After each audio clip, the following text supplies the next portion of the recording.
আল্লাহ রাব্বুল আলামিন সময়টার মূল্য সবচেয়ে বেশি দিয়েছেন। হুয়াল্লাযী খালাকাল মাউতা ওয়াল হায়াতা লিয়াবলুয়াকুম আইয়ুকুম আহসানু আমালান ওয়া হুয়াল আজিজুল গফুর। জোরে বলুন আল্লাহু আকবার। তিনি সেই মহান প্রভু যিনি মৃত্যু এবং জীবন সৃষ্টি করেছেন যেন তিনি বুঝে নিতে পারেন তোমাদের মধ্যে কোন কোন বান্দাগুলো নেক আমল ভালো আমল করে যেতে পারে। ভালো আমল করতে হবে, কিন্তু একটা বান্দা যদি বিড়ি খায় দিনে 60 থেকে 70টা বিড়ি খায়, ভালো কাজ করবে। আমি আসতে নিয়ে কমিটিকে বলতেছেন, দেখেন কি ঘ্রাণ আসতেছে, নাকে পাচ্ছি, আকাশ বাতাস মুখরিত হয়ে যাচ্ছে বিড়ির গন্ধে। হ্যাঁ, এত বড় একটা মেলা বসেছে, সেখানেও মানুষ। তবে হ্যাঁ, সাইয়েদনা ওমর ফারুক মাঝে মাঝে দোয়া করতেন, আল্লাহ আমাকে অল্প সংখ্যক লোকের কাতারে শামিল করে দিও। তার দোয়া শুনে আশ্চর্য হতেন, আশ্চর্য হয়ে ওমর অল্প সংখ্যক লোকের কাতারে শামিল হওয়া মানে কি বুঝলাম না। তিনি বললেন, কালিলাম মা তাশকুরুন কালিলাম মা তাযাক্কারুন। অল্প সংখ্যক লোকই আল্লাহর শুকরিয়া আদায় করে, অল্প সংখ্যক লোকেরাই আল্লাহর জিকির করে, অল্প সংখ্যক লোকেরাই আল্লাহর জান্নাত পাবে, অধিকাংশ জাহান্নামে চলে যাবে। আমরা হতাশ হব না, আমরা যা আছি। সাইয়্যিদিনা নূহ আলাইহিস সালাতু ওয়াস সালাম, ইন্নী দাআউতু কওমি লাইলা ওয়া নাহারা, তিনি 900 বছরের কালিমার দাওয়াত দিয়েছেন দিনে এবং রাতে। ইসলাম কবুল করেছে মাত্র 80 থেকে 90 জন। তার দাওয়াতকে ব্যর্থ ছিল না। এই জায়গা থেকে একটা বান্দা যদি নামাজি হয়, এটাই মাহফিলের সফলতা। বলি আলহামদুলিল্লাহ। আমার আগ দিয়ে সম্মানিত শহীদুল ইসলাম বকুল সাহেব, এত সুন্দর তার বচনভঙ্গি, এত সুন্দর তার বক্তৃতা, কি সুন্দর করে কথাগুলো বললেন। মনে হলো যে তার কথাগুলো আরো শুনতে থাকি, কিন্তু সময়ের সংক্ষিপ্ততার কারণে উনি ওনার আলোচনাটাকে সংক্ষিপ্ত করেছেন। আল্লাহ তুমি তার সকল কথাকে আমাদের জীবনে, বাস্তব জীবনে আমল করার তৌফিক দিয়ে দাও। জোরে বলি আল্লাহুম্মা আমিন। সম্মানিত ভাইয়েরা, তাহলে আমরা সময় কি নষ্ট করব না কাজে লাগাবো? বলেন, সময় নষ্ট করব না কাজে লাগাবো? এই যে চায়ের দোকানগুলো আছে, চৌমাথা, তিন মাথা, ত্রিমোহনী, চৌমোহনীর যে কোনায় কোনায় যে চার দোকানগুলো গড়ে ওঠে, এটা কি চার দোকান না গিবতখানা? ভালো করে কবেন, বলেন চার দোকান না আড্ডাখানা? গিবতের আড্ডাখানা। এগুলোতে মুসলমানের সময় নেই। ওরে বাপ রে বাপ, এটা কোন, এটা কে বাবা? তো থামেও না দেখি। মাশাআল্লাহ।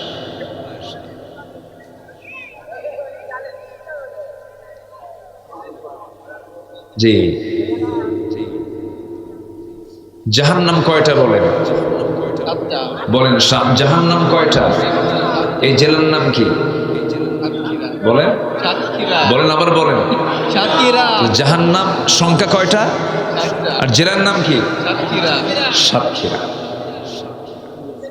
কি সংখ্যা মিল আছে কিনা বলেন? সাবআতু আবওয়াব।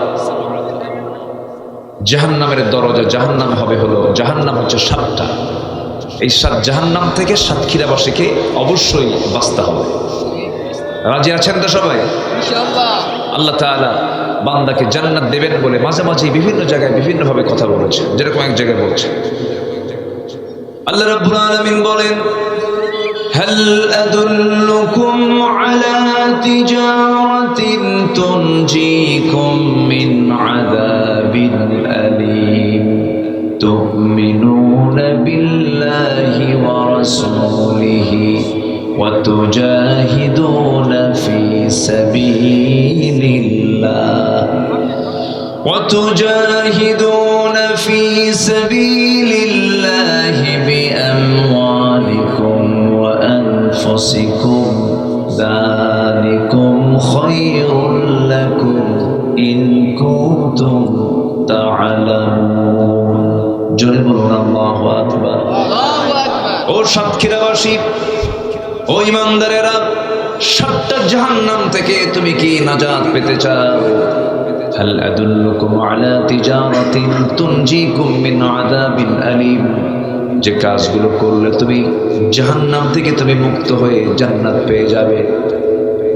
সেই জান্নাত পাওয়ার জন্য আল্লাহ রাব্বুল আলামিন বান্দার কি কেমন লাগবে তা পরবর্তী আয়াতে প্রশ্ন করলেন, আবার পরবর্তী আয়াতে তার জবাব দিয়ে বলছেন, এক নাম্বার পুঁজি হলো তুমিনুনা বিল্লাহি ওয়া রাসূলিহি ওয়া তুজাহিদুনা ফি সাবিলিল্লাহ।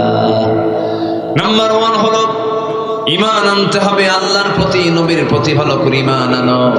আর নাম্বার 2 হলো জিহাদ করো কার পথে? আসতে বলবেন না, কার পথে? আরো জোরে বলুন, কার পথে? এবং সেই ঈমানের পথে কিছু ভ্রষ্টতা আছে, ঈমানকে নষ্ট করার জন্য কিছু ভ্রষ্টতার পথ আছে, পথভ্রষ্ট হওয়ার কিছু কারণ আছে যা ঈমানের সঙ্গে সংঘর্ষী। পথভ্রষ্টতার কারণগুলো কি কি? কোরআনকে সামনে রেখে আসুন, কোন কোন পথগুলো অবলম্বন করলে পরে বান্দা পথভ্রষ্ট হয়ে পড়বে। মোটামুটি 10টা কারণ আমি আজকে উপস্থাপন করতে চাচ্ছি। কয়টা কারণ বলেন? কয়টা কারণ? আমি কি একটা বলেছি? আমি কি একটা বলেছি যে আমি একটা একটা করে বলবো, আমাকে সময় দেবেন। আল্লাহ তুমি সবাইকে শেষ তক, শেষ অবধি সবাইকে মনোযোগ সহকারে কোরআনের কথাগুলো আমল করার মানসিকতা নিয়ে শোনার তৌফিক দান করুন। জন্য বলি আমিন। এতদিন তো তৃপ্তি ভরে কথা বলতে পারিনি, কথা বলেছি, থামি নাই, কথা বলা বন্ধ রাখি নাই, জেল টেলও খাটছি, চুরি করে না, কোরআনের কিছু কথা বলে, হক কথা বলে। এই যে পাশে রবিউল ইসলাম বসে আছে, সেও জেল টেল খাটছে, অনেক ত্যাগ শিকার, অনেক স্যাক্রিফাইস তার। রাজশাহীতে মাহফিলে গেছে, ওখানে ধরে জেলে ঢুকাই দিয়েছে। যা, যশোরে মাহফিল ছিল, সেখানেও গ্রেফতার হয়েছে। আমি সাতক্ষীরাতে আসছিলাম 2000 কোন সাল? 2022 সালের লাস্ট। এর আগে একবার সাতক্ষীরার একটা প্রোগ্রাম শেষ করলাম। শেষ করার সঙ্গে সঙ্গেই টোটাল সাতক্ষীরার ডিবি টোটাল ডিবি টিম আমাকে ঘেরাও করে মঞ্চ থেকে আমাকে দাওয়াত করে নিয়ে চলে গেল। ডিবি কার্যালয়ে রাখলো। যে আচরণগুলো করা হয়েছে, কোন আদর্শ মায়ের, আদর্শ সন্তান এমন আচরণ করতে পারে না। যে আচরণগুলো করেছে, যে ভাষা, তাদের মুখের ভাষা প্রমাণ করে দেয় এদের জন্মে সমস্যা ছিল, জন্মে সমস্যা ছিল।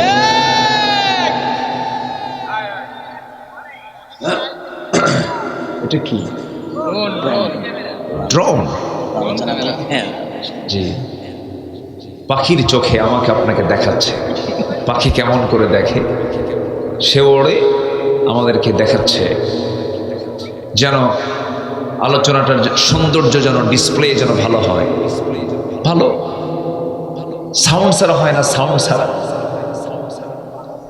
পাখা ছাড়া হয় না, তো তাই একটা আওয়াজ হয়। এই আওয়াজে আলোচনার মনোযোগিতা একটু হলেও বিঘ্ন হয়। যাই হোক, হয়ে গেলে এটাকে ক্লোজ করে ফেলো। আমার দিকে তাকান। সেই সিচুয়েশন কিন্তু এখন নাই। এখন আমরা মুক্ত মনে, মুক্ত জমিনে বসে কোরআনের কথাগুলো বলতে পারছি এবং শুনতে পারছি। কত কোরআনের শ্রোতা মাহফিলের ওয়াজ শুনতে গিয়ে ফেরার পথে অ্যারেস্ট হয়েছে। আছে না এরকম রেকর্ড? আছে না? বলুন। বিগত সময় 16 বছর এমন সময় চলে গেছে, রাস্তার ফকির পর্যন্ত ধরে নিয়ে তারা মামলা দিয়েছে। রাস্তার ফকিররা পর্যন্ত নিরাপত্তা পায়নি। সম্মানিত বন্ধুগণ, যারা এই অপকর্মের সঙ্গে জড়িত ছিল তারা কিন্তু একটাও এখন দেশে নাই। সব এখন বিভিন্ন জায়গায় পালায় আছে।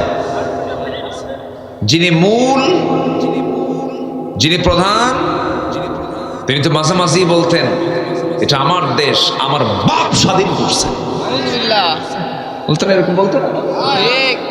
ওনার কথার আর ভাব আর মুখের ভেস্কি কাটা দেখে মনে হতো এই দেশ আমাদের কারোই না, পৈতৃক সম্পত্তি। সম্মানিত ভাইয়েরা, অহংকার টিকে না। অহংকারকে মাটির সঙ্গে মিশিয়ে দেন, তিনি আমার কে। আসতে বলবেন না, তিনি আমার কে। যত বিনয়ী হবেন আপনার সম্মান তত বাড়বে। যখনই আপনি অহংকারী হবেন ভাবতে হবে আপনার ধ্বংস খুবই নিকটে। ক্ষমতার মসজিদে বসে ধরাকে সরজ্ঞান করেছেন, অনেক অহমিকে দেখিয়েছেন, কিন্তু অহংকারকে চূর্ণ করে দিয়েছেন তিনি আমার কে। ফেরাউনকে শেষ করেছিলেন কে? নমরুদকে খতম করেছিলেন কে? নমরুদকে বিদায় করার জন্য আল্লাহ কি পাঠাইছিলেন? কি মশা বলেন? ন্যাংরা না, ন্যাংরা তো পা অচল হবে। এই মশাটা হলো অটিস্টিক মশা, প্রতিবন্ধী, চোখেও কম দেখতো, অটিস্টিক। এটা লেটেস্ট কথা এটা নাকি? আমরা জানতাম যে ন্যাংরা মশা। ন্যাংরা মানে কি? দুই পা শুধু অচল, তাছাড়া সব শক্তিশালী। কিন্তু এই মশাটা এমন মশা, অটিস্টিক, ওর কিচ্ছু ঠিক ছিল না। আল্লাহ পাক এই মশাকে সিলেকশন দিয়েছেন। মশা দুর্বল কিছু না, কিন্তু মশা খুব মজবুত জিনিস। মশার কামড়ে এখন মানুষ মরে না? কি মশা? Dengue, Aedes. আল্লাহ রাব্বুল আলামিন সূরাতুল বাকারার ভিতরে আল্লাহ রাব্বুল আলামিন মশার ব্যাপারে কথা বলেছেন, ইন্নাল্লাহা লা ইস্তাহি আন ইয়াদরিবা মাসালান মা বাউদাতান ফামা ফাওকাহা। মশার উদাহরণ আল্লাহ রাব্বুল আলামিন দিয়েছেন। মশা থেকে অনেক শিক্ষা আছে, মিসাল তিনি দিয়েছেন। আমার বন্ধুগণ, এই মশাটা মানুষকে যে কামড়ায়, পুরুষ মশা কামড়ায় না, মহিলা মশা কামড়ায়। মহিলা মশা কামড়ায়, স্ত্রী মশা কামড়ায়। প্রজনন বৃদ্ধির জন্য রক্তের প্রয়োজন হয়। মহিলা মশাগুলো মানুষের দেহে পড়ে, চামড়ায় পড়ে, রক্তগুলোকে সে তার হুল ফুটায় নিয়ে নেয়। আমার বন্ধুগণ, কিন্তু কিছু কিছু মশা আছে বেহোশ মার্কা মশা, কিছু মশা আছে মোটামুটি স্মার্ট মশা। যখন কারো চামড়ায় বসে, চামড়ায় বসার সঙ্গে সঙ্গে সে আগে দেখে সলিমুদ্দি কি করে, সলিমুদ্দির গতিবিধি আগে লক্ষ্য করে। এরপর চামড়ায় বসে যেখানে সে হুল ফুটাবে তার চতুর্পাশে অ্যানেস্থেসিয়া করে। কি করে? অ্যানেস্থেসিয়া, অবশ করে ফেলে। অবশ করে নিয়ে এরপর ধীরে ধীরে ধীরে ধীরে হুলটা ফুটায়া পরিমাণ মতো রক্তটা নিয়ে সে চলে যায়। সলিমুদ্দি টেরই পায় না। এটা হচ্ছে মানে সফল অপারেশন। কি অপারেশন? সফল, ওর কোনো সমস্যা নেই। আর কিছু মশা আছে বেহুশ, যখন খাওয়া শুরু করে কোনো হুঁশ থাকে না। খেতে খেতে ওর পাখার যে ওজন, ওর দেহের যে ওজন, তার চেয়ে বেশি ওজন হয়ে যায়। নড়তে পারে না, উঠতে পারে না, সেখানেই শীত হয়ে পড়ে মরে। এই 16 বছর যারা ক্ষমতার মসনদে ছিল, এরা হলো বেহুশ ডাকাত। কি না বলেন? এমন ডাকাতি করছে, এমন খাওয়া খাইছে, হজম হয় নাই, এক দৌড়ে মামুরে দিল্লি গিয়ে পড়ছে। উদাহরণ ঠিক আছে কিনা বলেন? ঠিক আছে কিনা? হ্যাঁ, আল্লাহ পাক কত আগে বলে দিয়েছেন। এই মশা যখন রাতের আধারে আপনি যখন ঘুমাতে যাবেন, গোটা ঘর চেক আপ করে দেখলেন কোথাও কোনো মশা নাই, কিন্তু আপনি লাইট বন্ধ করে শুধু ঘুমাতে গিয়েছেন, বালিশে মাথা রেখেছেন, 10 মিনিট যায় নাই, বেশ কয়েকটা মশা দেখলেন, একটা মশা ঘরের মধ্যে নাই। আপনার কানে, আপনার নাকে এসে সারে গামা পানিসা কি আছে কিনা বলেন? এই মশাটা আপনি এই জায়গায় অন্ধকারে আপনাকে চিনল কেমনে? আপনি এখানে মানুষ নামক অস্তিত্ব সে কেমন করে খুঁজে পেল? বিজ্ঞান বলছে, প্রাণীবিদ্যা বলছে, প্রত্যেকটা মশার ভেতরে আল্লাহ রাব্বুল আলামিন এমন একটা সেন্স দিয়েছেন, এমন সেন্সর দিয়েছেন, 75 ফুট দূর থেকে একটা মশা টের পায় এখানে কোন সলিমুদ্দি শুয়ে আছে। জোরে বলি সুবহানাল্লাহ। এই মশার কথা আল্লাহ পাক কত আগে বললেন, আর এখন বিজ্ঞান এটাকে গবেষণা করে বের করেছে। আমার বন্ধুগণ, ওই যে মশা, একটা আওয়াজ আমার কানে আসে, আমার নাকে এসে ভন ভন করে, কানে এসে ভন ভন করে যে আওয়াজটা হয়, এটা কিন্তু তার ভোকাল কোনো আওয়াজ নয়, এটা তার কণ্ঠের কোনো আওয়াজ, এটা তার পাখা দুইটা নড়ানোর আওয়াজ। বিজ্ঞান বলতেছে একটা মশা তার পাখাকে প্রতি সেকেন্ডে একবার নয়, দুবার নয়, 50 বার, 100 বার নয়, একটা সেকেন্ড, প্রতি সেকেন্ডে মশা তার পাখাটা ঝাপটান মারে, প্রতি সেকেন্ডে 400 থেকে 500 বার। আজ পর্যন্ত পৃথিবীতে এমন দ্রুতগামী কোনো মেশিন পৃথিবীতে তৈরি হয়নি যা আল্লাহ পাক মশার পাখার মধ্যে রেখে দিয়েছে। একটু জোরে সুবহানাল্লাহ বলা যাবে না ভাই? একটু জোরে বলি সুবহানাল্লাহ। সম্মানিত ভাই, সর্বশেষ এই মশাকে আল্লাহ পাক মিসাল দিয়েছেন ইব্রাহিম আলাইহিস সালাতু ওয়াস সালামকে মূর্তি ভাঙ্গার মামলা দিয়ে, রাষ্ট্রদ্রোহিতার মামলা দিয়ে যখন জাতীয়ভাবে চূড়ান্ত করা হলো ইব্রাহিম আলাইহিস সালাতু ওয়াস সালামকে আগুনে নিক্ষেপ করতে হবে, এটার চূড়ান্ত যে ফয়সালা করেছিল নমরুদ, সেই নমরুদকে শেষমেশ বিদায় করেছেন কার কামড় খাওয়ায়া? এই অটিস্টিক মশার কামড় খাওয়ায়া বিদায় করেছেন। অতএব অহংকার করার কিছুই নেই। কত বড় নেতা হয়েছেন, কত বড় পাওয়ারফুল আপনি একজন রাষ্ট্রপতি হয়েছেন, আমার আল্লাহ যদি ধরে পার পাওয়ার কোন রাস্তা পাওয়ার সুযোগ নাই। সব ক্ষমতার উৎস কে? আসতে বলবেন না কে? আরো জোরে বলুন তিনি কে? আল্লাহ পাক। সে আল্লাহর কাছে আমাকে আপনাকে যেতে হবে, সে আল্লাহর হুকুমগুলো মানতে হবে। আমরা কি বিপথে থাকতে চাই না পথে থাকতে চাই? বেলাইন না লাইন? এদিকে কিন্তু বেলাইন শব্দটা আছে, আছে না? তুমি তো বেলাইন চলছো, বলেন, এরকম বলেন। হ্যাঁ, আপনাদের ভাষাগুলো খুব মিষ্টি ভাষা, খুব ভালো লাগে, আলহামদুলিল্লাহ। ভাষাগুলো অনেক মিষ্টি, অনেক সুন্দর ভাষা আপনারা কথা বলেন। মুর্শিদাবাদ, নদিয়া, এর সঙ্গে লাগোয়া যে অঞ্চলগুলো, এই বেল্ট অনেক সুন্দর ভাষায় কথা বলে। সাতক্ষীরা থেকে যশোর, যশোর থেকে কুষ্টিয়া, মেহেরপুর, চুয়াডাঙ্গা, এই অঞ্চলের ভাষা, বাংলা ভাষা পৃথিবীর মধ্যে সেরা ভাষা। কেউ তো আলহামদুলিল্লাহ বললেন না? জোরে বলুন না ভাই আলহামদুলিল্লাহ। আপনাদের ভাষার মধ্যে কিছু আবার গহনা আছে, যেরকম মেয়েদের কি পড়লে বেশি মানায়? গহনা পড়লে মানায়। তো ভাষার মধ্যে কিছু গহনা আছে, আপনাদের ভাষার গহনায় যেরকম একটা গহনা আছে, ভাত খেয়ে যাবেন বলো, এখানে অতিরিক্ত কি আছে বলেন? ভাত খেয়ে যাবেন বলো, হুজুর দোয়া করবেন বলো, কি আছে কিনা বলেন? আচ্ছা, এই বলো এটা হচ্ছে ভাষার গহনা। রাজশাহীতে আবার এটা বলো থাকে না। কোথায় যাচ্ছ গো? ওখানে ভাষার গহনা হলো গো। কি বলেন? কি গো। গতকালকে আমার মাহফিল ছিল রংপুর অঞ্চলে, দিনাজপুর, ওইদিকে ওদের ভাষার গহনা হলো বাহে। কি বলেন তো? বাহে। ভাত খাইছো বাহে? বাহে শব্দ ওদের ভাষার গহনা। তাহলে সাতক্ষীরাতে বলো, তারপরে রাজশাহীতে গো, রংপুরে বাহে, নোয়াখালীতে ভাষার গহনা হলো হুজুর দোয়া করবেন কেন, ভাত খাবেন কেন। তাহলে ওদের ভাষা কি বলেন তো? ভাষার গহনা কি? লক্ষ্মীপুরে যাবেন, ওদের ভাষার গহনা হলো হুজুর দোয়া করবেন যে, ভাত খাবেন যে।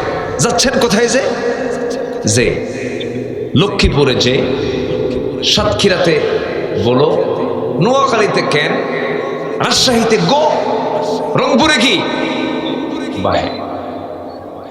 এগুলোকে সেট আপ করে দিয়েছেন তিনি আমার কে? আসতে তিনি আমার কে? আল্লাহ তাআলা। ভাষা, কত ভাষা, এই সাতক্ষীরার শ্যামনগরের সঙ্গে কি এলাকার ভাষার মিল আছে? একটু কম বেশি আছে কিনা? আছে কিনা বলেন? কম বেশি আছে। যশোরের দিকে যাবেন, ভাষা আরেক রকম পাবেন, একটু কম বেশি আছে। আল্লাহ পাক এগুলোকে দিয়েছেন, বিভিন্ন কারণে দিয়েছেন। কুষ্টিয়ার মানুষ সেখানে এসে মাস্তানি করবে, ওর ভাষাই ধরা খাবে যে ও কোন এলাকার মাল, ঠিক কিনা বলেন? ভাষাই ধরা খেয়ে যায়। কিন্তু গোটা দুনিয়ার মানুষ যখন নামাজে দাঁড়িয়ে যায়, আযান দিতে নিয়ে দাঁড়িয়ে যায়, সেই সময় সবার ভাষা একরকম হয়ে যায়। সবাই বলুন আলহামদুলিল্লাহি রাব্বিল আলামিন। সবাই বলুন আলহামদুলিল্লাহি রাব্বিল আলামিন আর রহমানির রহিম মালিকি ইয়াউমিদ্দিন ইয়্যাকা না'বুদু ওয়া ইয়্যাকা নাস্তাঈন ইহদিনাস সিরাতাল মুস্তাকিম সিরাতাল্লাযীনা আন'আমতা আলাইহিম গায়রিল মাগদুবি আলাইহিম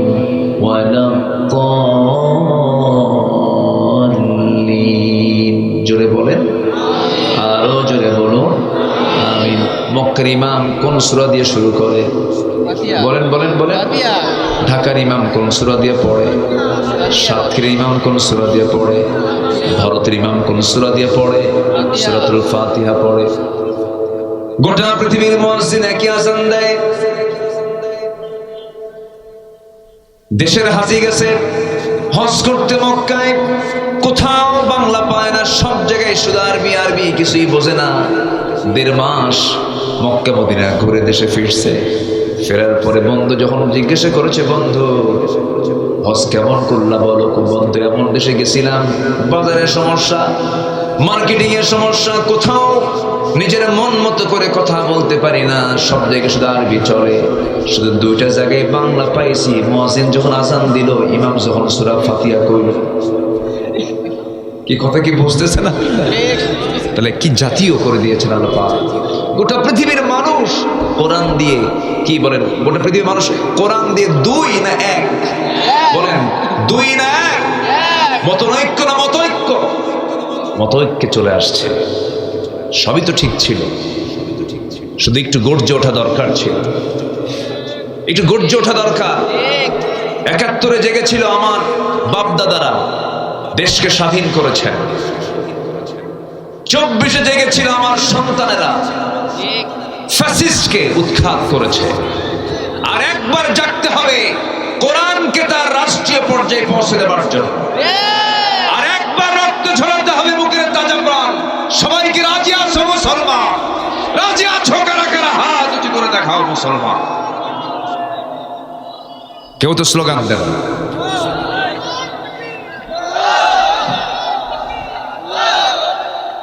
হলো না, একটু মাঝখান থেকে দাঁড়ান না, একটু স্লোগান দেন জোরে।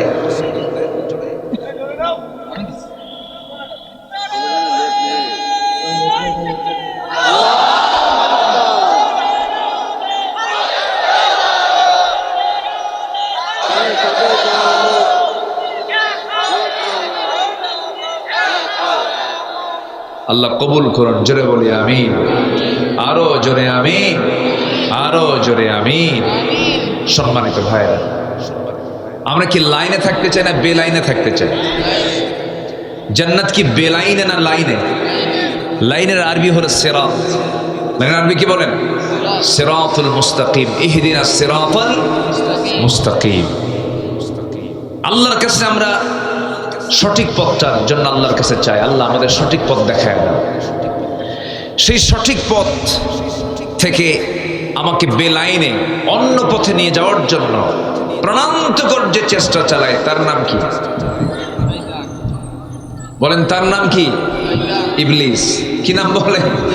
ইবলিস। ইবলিস তো মনে হয় সাতক্ষীরা চেনে না, কলারাও আরো চেনে না, আছে কি না? এই লোকটা উঠলো কেন? এই যে বসেন, কিছুই কয় না। হ্যাঁ, বসে। আমি কি কষ্ট দিয়ে ফেলতেছি আপনাদের? কারো কোনো সমস্যা নাই তো? জোরে বলি ইনশাআল্লাহ। কি যেন বলতেছিলাম? ইবলিস। আচ্ছা, ইবলিস সে সব চেনে, সে জান্নাতও চেনে। আদম এবং হাওয়া আলাইহিস সালাতু ওয়াস সালাম, আমাদের আব্বা আম্মা দুজনেই প্রথমে ছিলেন কোথায় বলেন? জান্নাতে। জান্নাতে ভালোই ছিলেন, শয়তানের যেতে পেঁচটা লাগায় দিল। তাছাড়া আমরা তো জান্নাতে ছিলাম। শয়তান গিয়ে করলো কি? ফাওয়াসওয়াসা লাহুমা, দুজনকে ওয়াসওয়াসা দিয়ে ফেললো। ফাযাল্লাহুমা, দুজনকে পদস্খলন ঘটায়, হলো না থাকা। কুল্লা হাবিতু মিনহা জামিআ, আদম তোমার বউরে নিয়া হাওয়াকে নিয়ে তুমি এখন দুনিয়া যাও। কেন? ফালা তাকরাবা হাদিহি শাজারা, কিন্তু চলে গেছো, উপায় তো নাই, নিষিদ্ধ এলাকায় তুমি চলে গেছো, চলে যাও। তো শয়তান যদি জান্নাতের মধ্যে ঢুকে আমার বাপ মা আদম এবং হাওয়াকে যদি টার্গেট করে যদি ধোকায় ফেলতে পারে, শয়তান তো মাহমুদপুর চেনে না,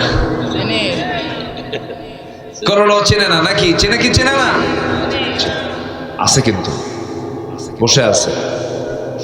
ওর টার্গেট হলো কেমন করে লোকগুলোকে এখান থেকে বের করে নিয়ে যাওয়া যায়। আর ইমানদারের চিন্তা হলো কেমন করে এখান থেকে আমি হেদায়েত নিয়ে যেতে পারি। বলি আলহামদুলিল্লাহ। একটু থাকুন, পথভ্রষ্টতার কারণগুলো কি কি আমি আজকে একটা একটা করে বলবো। জোরে বলি ইনশাআল্লাহ। মানুষ আল্লাহর পথ থেকে কেমনে ভ্রষ্ট হয়ে যায়, সে কেমনে বেলাইনে চলে যায়, কোন কোন অপকর্মগুলো করলে পরে কোরআন সুন্দর করে বলে দিচ্ছে। 10টা পয়েন্টে 10টা কারণ আমি তুলে ধরবো, একটাও কিন্তু বলিনি, কেবল আলোচনা শুরু। নুরু, আলোচনা শুরু।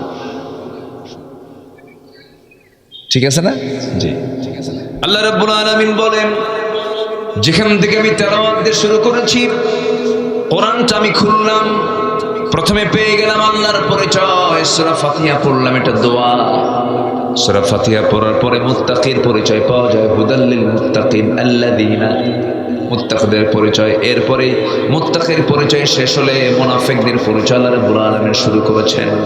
আমার বন্ধুগণ, মুত্তাকি হওয়ার জন্য মুনাফিকি ছেড়ে দিতে হবে, মুত্তাকি হওয়ার জন্য ফুসুকি ছেড়ে দিতে হবে, মুত্তাকি হওয়ার জন্য মুনাফিকি ছেড়ে দিতে হবে, মুত্তাকি হওয়ার জন্য কুফরি ছেড়ে দিতে হবে, মুত্তাকি হওয়ার জন্য ফুসুকি ছেড়ে দিতে হবে, মুত্তাকি হওয়ার জন্য মুজরিম পাপ কাজ ছেড়ে দিতে হবে। মহান রব্বুল আলামিন সুন্দর করে বলছেন, ইন তাজতানিবু কাবাইরা মা তুনহাউনা আনহু নুকাফির আনকুম সাইয়্যাতিকুম ওয়া নুদখিলকুম মুদখালান কারীমা।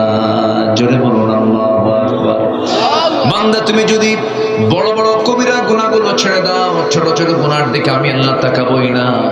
আমি আল্লাহ তোমার तमाम জিন্দেগীর সমস্ত গুনাহগুলোকে মাফ করে সম্মানজনক জান্নাত আমি তোমাকে বুঝাইয়া দেব তোমার হাতে। জোরে কোন সুবহানাল্লাহ। শর্ত হলো বড় বড় কবিরা গুনাহগুলো ছাড়তে হবে। কবিরা গুনার মধ্যে 1 নম্বর কবিরা গুনাহ হলো কুফরি করা। কি করা? কুফরি করা। আল্লাহ রাব্বুল আলামিন সূরা বাকারার 6 নম্বর আয়াত। কয় নাম্বার? আমি যে একটু আয়াত বলতেছি, রাগ করতেছেন নাকি আপনারা? আয়াত যত বেশি বরকত তত বেশি, আয়াত নাই বরকত নাই। আল্লাহ রাব্বুল আলামিন বলেন, ইন্নাল্লাযীনা কাফারু সাওয়াউন আলাইহিম আ'আনযারতাহুম আম লাম তুনযিরহুম লা ইউমিনুন। যারা কুফরি করে আপনি তাদেরকে সতর্ক করেন আর নাই করেন, কোনো কাজ হবে না, দুটো একই কথা। তারা কখনো ঈমান আনবে না। আমাদের সমাজে কিছু লোক আছে, 1000বার বুঝান কোনো কাম হবে না। আল্লাহর দল করো, আল্লাহর দল করো। কিছু লোক আছে, নামাজ পড়বো, রোজা রাখবো, আবার আল্লাহর দল করা লাগবে কি? ভুল হবে আল্লাহর কাছে মাফ চেয়ে নেব। নামাজ পড়বে আল্লাহর নিয়মে, রোজা রাখবে আল্লাহর নিয়মে, দল করবে শয়তানের নিয়মে। আছে না নাই? দল হবে কার নিয়মে? আল্লাহর নিয়মে। দল করতে হবে কার দল? আল্লাহর দল। আসতে বলবেন না, কার দল? আল্লাহর দল। আল্লাহর দল। এদেশে বহু দল আছে, এর মধ্যে সর্ববৃহৎ 4টা দল, নাম বলার দরকার নেই, বুঝে নেবেন তো, সবাই তো জানেন।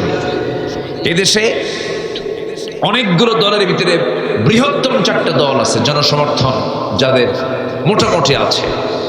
4টা বৃহৎ দল,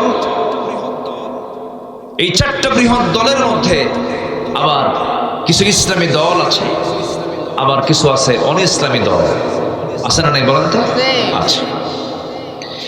যে দলটা স্বীকার করে ফেলে যে আমরা ইসলামী দল না, নন ইসলামিক পার্টি, অন-ইসলামী দল। আর কিছু দল তারা বলে না আমরা ইসলামী দল, আমরা ইসলামকে প্রতিষ্ঠা করতে চাই। আছে না নাই বলেন? তো আমি মুসলমান হিসাবে আমার কি ইসলামী দল করা দরকার না অন-ইসলামী দল করা দরকার? বলেন বলেন বলেন। আগে প্রথম প্রশ্ন করি, দলটা করা কি? অনেকে চুপচাপ আছে, কিচ্ছু বলতেছে না। হুজুর বলে কোন ব্যাখ্যা দেয় পড়বো, দল তো করি না। দল যে করেন না এটাও বিপদ, দল না করলেও বিপদ। কিন্তু যে বলে আমি নিরপেক্ষ, আমার কোনো দল নাই, ওটা সব স্বামী স্ত্রী, দুটা, একটা স্বামী একটা স্ত্রী, একটা পুরুষ আর একটা কি মহিলা। পুরুষ মহিলা এক জায়গায় হলে তো সন্তান হওয়ার সম্ভব নাকি? কি মহিলা মহিলা এক হয়ে কি হবে? হবে না। আবার পুরুষ পুরুষ এক হয়ে কি বংশ বিস্তার হবে? হবে না। সক্রিয় হওয়ার জন্য নারী পুরুষকে এক জায়গায় হতে হবে। সম্মানিত বন্ধুগণ, যে বলে আমি কোনো পক্ষই না, ও তো কিছুই না, ওর দিক কিছুই হবে না, ও হলো হিজড়া। আমার কথা কি বুঝতেছেন? এই জন্য মুসলমান নিরপেক্ষ থাকবে না, মুসলমান পক্ষ নেবে একজনের। তিনি কে? কার দল? আসতে বলবেন না, কার দল? সে দলের নাম কি? আরো জোরে, আরো জোরে, আরো জোরে। মনে হয় কষ্ট দিয়ে ফেলতেছে আপনাদের। হুজুর এগুলো কি কন? একটু নামাজের বয়ান করেন, একটু কান্দায় ফেলেন না। আমাকে লাইন আগে খুঁজে বের করতে হবে, জান্নাতের লাইন কোনটা। অনেক জাহান্নামী জাহান্নামে যাবে, নামাজ পড়েও তারা জান্নাত পাবে না। আছে না নাই? অনেকে ব্যক্তিগত জীবনে ইসলামকে মানতে চান, কিন্তু রাজনৈতিক জীবনে, রাষ্ট্রীয় জীবনে ইসলামকে মানতে চান না। উনি মুসলমান নন, উনি ভণ্ড, উনি প্রতারক। ক্লিয়ার কথা, নির্ভেজাল কথা বলছি। পছন্দ হলে আলহামদুলিল্লাহ, না হলেও আলহামদুলিল্লাহ। কথা ক্লিয়ার হওয়া উচিত। কোরআন ক্লিয়ার কথা বলে দেয়। দেখেন আল্লাহ আরো কি ক্লিয়ার বলতেছে, দেখেন, আমার না কথা, কোরআন বলতেছে। কোরআন সুন্দর করে বলে দিচ্ছে, وَمَن يَبْتَغِ غَيْرَ الْإِسْلَامِ دِينًا فَلَن يُقْبَلَ مِنْهُ وَهُوَ فِي الْآخِرَةِ مِنَ الْخَاسِرِينَ। দল হিসাবে, পার্টি হিসাবে, জীবন বিধান হিসেবে যারা ইসলামকে ছেড়ে দিয়ে অন্য কোনো দলকে গ্রহণ করবে, নন ইসলামিক পার্টি করবে, অন ইসলামী দল যারা করবে, ইসলামী দল বাদ দিয়া, আল্লাহ বলছেন ওর নামাজ, ও রোজা, ওর হজ, ওর যাকাত, ওর দান সদকা, মসজিদ মাদ্রাসা নির্মাণ করা, মাহফিল করা, কোনো কিছু কবুল হবে না যদি সেই ইসলামী দল না করে। এই জন্য দল করতে হবে কার? আসতে বলবেন না, কার? ইসলামটা এসেছে কার পক্ষ থেকে? আদমের দলের নাম কি ছিল? জোরে জোরে জোরে জোরে। আমাদের বাপকে বলেন, আদম বলেন, আমাদের বাপকে আদম। তার দলের নাম কি ছিল? আমার নবীর নাম কি বলুন? মুহাম্মদ সাল্লাল্লাহু। তার দলের নাম কি ছিল? ইসলাম। জাতির পিতাকে আরো জোরে। এটা তো 16 বছর আটকে রাখছিল, এটা 16 বছর আটকে রাখছিল না একটু?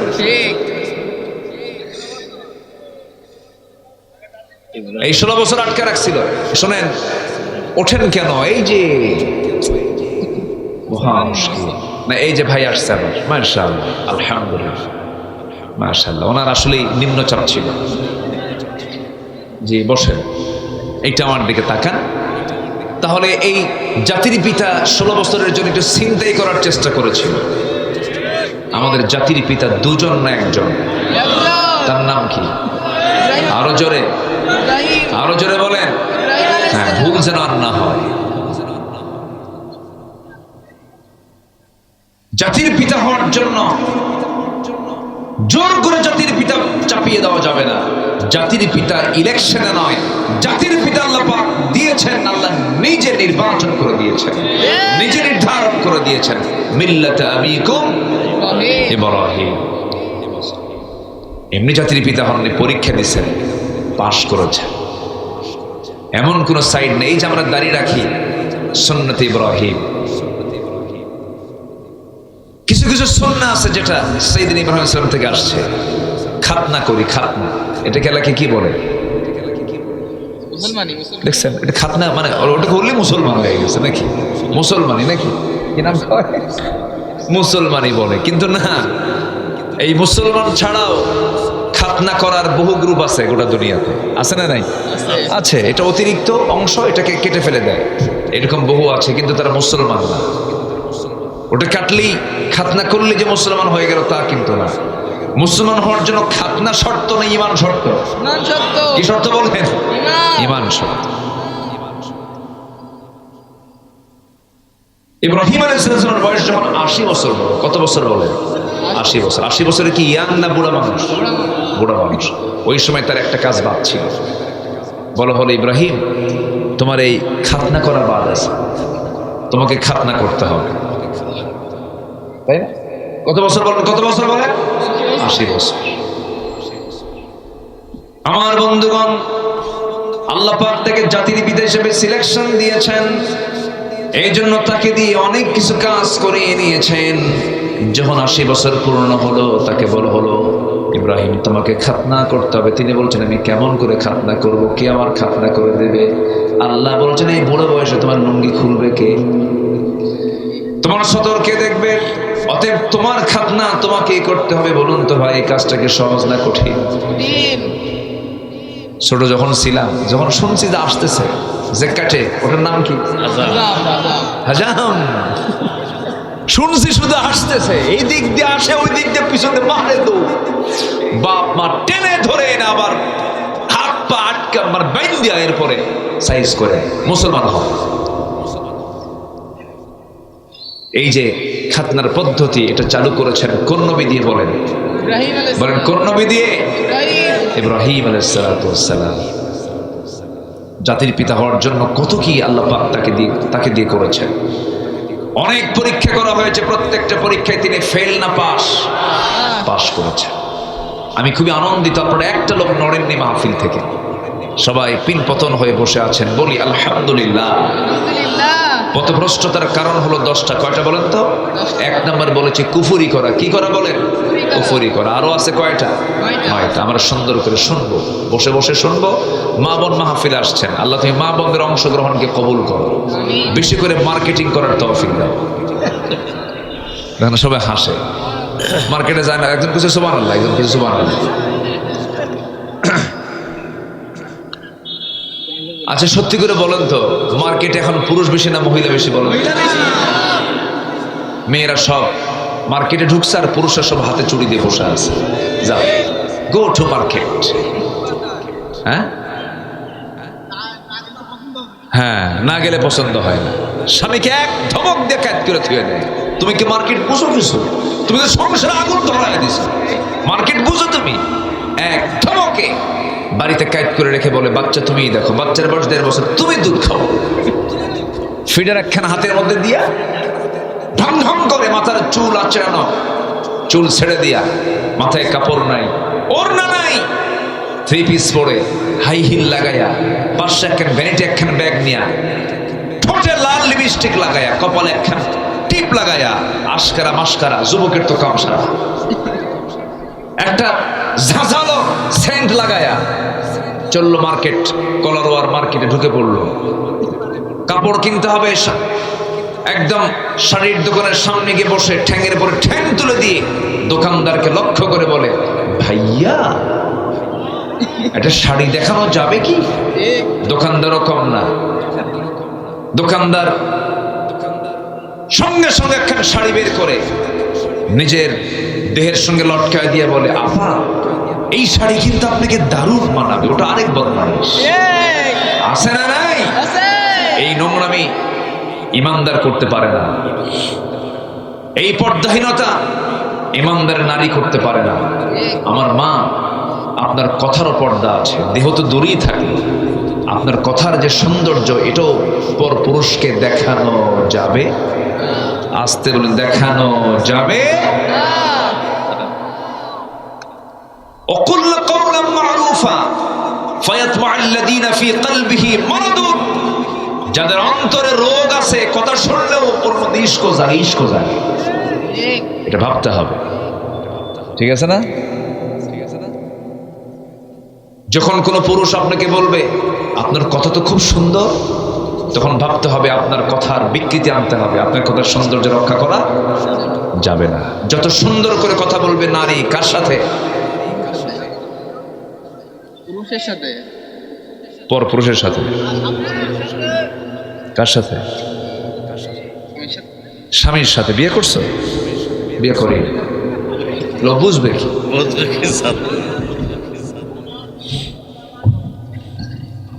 দেখছেন, বুঝবে কি জ্বালা কি জিনিস। দেখেন, বিয়ে শাদী করে এখন বইয়ের দিকে দৌড় চালায় যাচ্ছে। আমার মা, শুনে রাখেন, বাড়িতে সাইজ করতে হবে কিন্তু।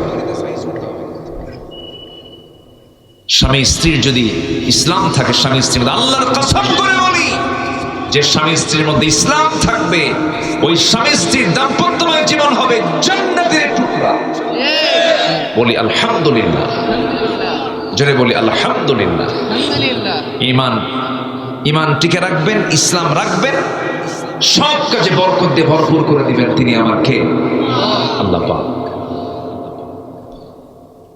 আমার বন্ধুগণ,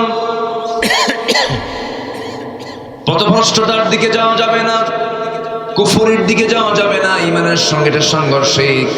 কুফরিটা কি? কুফরি হলো যে আল্লাহর বিধানকে অবিশ্বাস করে, যে আল্লাহর আইন কানুনকে অমান্য করে, আল্লাহর বিধানকে মেনে নিতে পারে না, আখিরাতকে বিশ্বাস করতে পারে না, পর্দার নিয়মকে মানতে চায় না, দিনের নিয়মকে মানতে চায় না। এই ধরনের লোকগুলোকে আপনি যতই সতর্ক করেন, হে রাসূল, আনজারতাহুম আম লাম তুনজিরহুম সাওয়াউন আলাইহিম, তাদের কাছে সমান কোনো কাজ হবে না, তারা কখনো ঈমান আনবে না। কারণ আল্লাহ নিজেই বলছেন, খাতামাল্লাহু আলা কুলুবিহিম ওয়া আলা সামঈহিম ওয়া আলা আবসারিহিম গিশাওয়াতুন ওয়া লাহুম আযাবুন আযীম। জোরে বলুন আল্লাহু আকবার। আমার বন্ধু, হেদায়েতের মালিক কে? জোরে বলুন, হেদায়েতের মালিক কে? আপনি জোর করে কাউকে হেদায়েত দিতে পারবেন নাকি? একজন নবী ছিলেন, নূহ আলাইহিস সালাতু ওয়াস সালাম, তার বউ ছিল কাফেরা। লূত আলাইহিস সালাতু ওয়াস সালাম একজন আল্লাহর নবী, তার স্ত্রী ছিল কাফেরা। আমার নবীজির আপন চাচা আবু তালেব সারা জীবন নবীর পক্ষে কাজ করেছেন, তিনিও ছিলেন একজন কাফের। রাসূল তাকে হেদায়েত দিতে পারেন নাই। আপন চাচা আবু লাহাব নবীর বিরুদ্ধে অবস্থান নেওয়ার কারণে, নবীর বিরুদ্ধে ষড়যন্ত্র করার কারণে আমার নবীজি তাকে দাওয়াত দিয়েছেন, কিন্তু কোনো কাজ হয় নাই। ইসলাম কবুল করতে পারে নাই, বরং শত্রুতা করেছে। দুই চাচার মধ্যে তফাৎ হলো, আবু লাহাব নবীর বিরুদ্ধে ষড়যন্ত্র করেছে, কিন্তু আবু তালেব ঈমান না আনলেও, কাফের থাকলেও নবীর পক্ষে সারা জীবন কাজ করেছে। নবীর পক্ষে কাজ করলে হবে কি, দল হিসেবে ইসলাম না মানার কারণে সেই চাচাটাও জান্নাতি না জাহান্নামী? জাহান্নামী। শুধু মহব্বত করলে হবে না, নবীর প্রতি মহব্বত শুধু রেখেই জান্নাত পাওয়া যাবে না।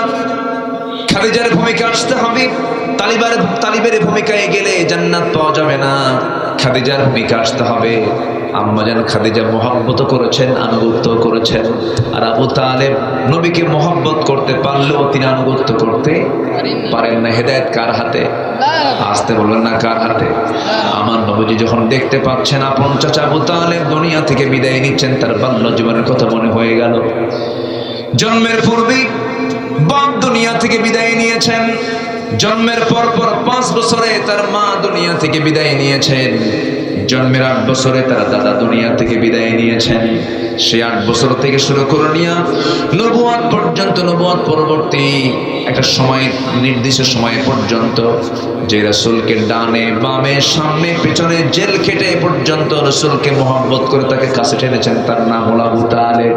মহব্বত ছিল কিন্তু ঈমান ছিল না। আস্তে করে ঈমান ছিল না। মহব্বত আছে, ঈমান নাই, কাজ হবে না।